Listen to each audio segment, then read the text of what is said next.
તો રામ રામ ડાયરા ને હું છો ભોકન મારા મિની વ્લોગમાં તમારું સ્વાગત છે. એટલે દરરોજ ઉઠીને તો આપણે એક જ કામ હોય, કારખાને જવાનું.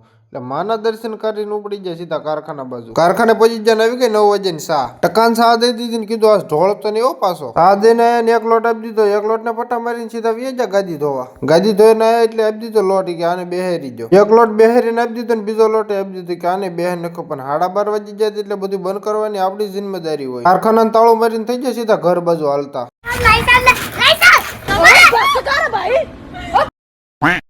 તો બપોરમાં તો આપણું ફેવરેટ શાક એટલે ખાવામાં કાંક અલગ જ મજા આવવાની. 2 વાગી જાય થઈ ગયો કારખાને જવાનો ટાઈમ એટલે આપણું એક જ કામ હોય 2 વાગે એટલે સીધું કારખાને પહોંચી જાય. નીચે કારીગર કોઈ નતો એટલે શેઠે દઈ દીધા 50 રૂપિયા કે લે 5 માવા. 3 વાગે દોડી આવવાનું પાછા વટથી લોટ લે. ટ્રે ભરીને હીરા બેહારી દીધા. હીરા ભરીને શેઠને પોગાડી દીધા. શેઠને હીરા આપીને વિયા ગયા નાસ્તો કરવા. નાસ્તો કરીને કારખાને પહોંચ્યા ને શેઠ ખારા થઈ ગયા એટલે આપી દીધો પટા મારવાનો લોટ. રાત પડી ગઈ ને 12 તગો આવી ગયો. હરાણ મૂકીને પાડી દીધું શટર.